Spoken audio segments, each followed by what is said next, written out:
C'est un tournoi amateur, mais qui va aboutir sur un tournoi professionnel. Et je tiens d'ailleurs à inviter ici le président du comité d'organisation, après les deux joueurs que nous avons eus en direct pour ce début de cérémonie. J'invite ici monsieur Léopold Guifo, monsieur le président du comité d'organisation, qu'on peut applaudir s'il vous plaît. Je dois vous dire que c'est l'homme qui est entré à la cuisine très longtemps avant tout le monde et qui a concocté tout ce que vous voyez, les petits plats dans les grands, c'est lui.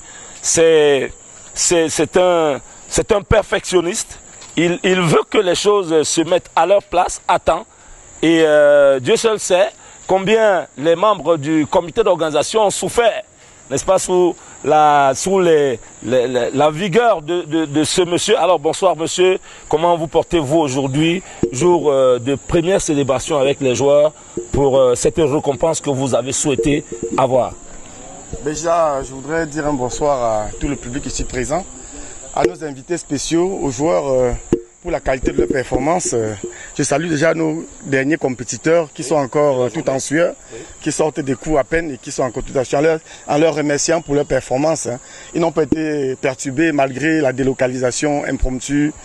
Du coup, ils sont passés du coup 1 au cours central, mais ils ont maintenu la même flamme, la même envie. Donc je voudrais leur dire merci pour cette abnégation.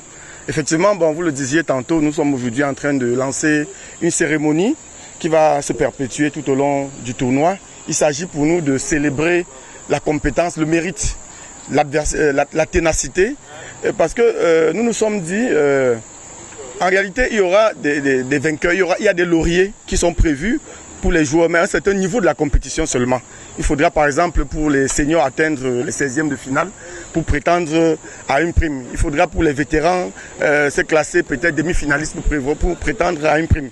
Mais nous avons pensé que tout au long de la compétition, il y en a quand même qui se distinguent par leur esprit de compétition, par leur ténacité et même par leur courage, parce que vous avez des joueurs qui se sont affrontés alors que les niveaux étaient très déséquilibrés. C'est-à-dire on a des gens qui se sont affrontés chez les vétérans alors qu'on savait très bien que les niveaux sont très déséquilibrés. Mais c'est un tirage au sort. Et dans le tirage au sort, on n'a pas à choisir votre adversaire. C'est le sort qui décide. Donc pour cela, il fallait que nous essayions de trouver une formule qui permettrait donc de célébrer le mérite tout au long du tournoi. Donc que chacun puisse autant que faire se peut partir d'ici avec un laurier. Et cela ne peut pas se faire seulement à un certain niveau de la compétition. Ça peut se faire dès le début de la compétition. Donc il s'agit pour nous donc de créer une certaine émulation, un certain esprit donc de détermination, un certain esprit même de saine rivalité parmi les compétiteurs. Et c'est donc ainsi que le concept de Player of the Day a été donc envisagé.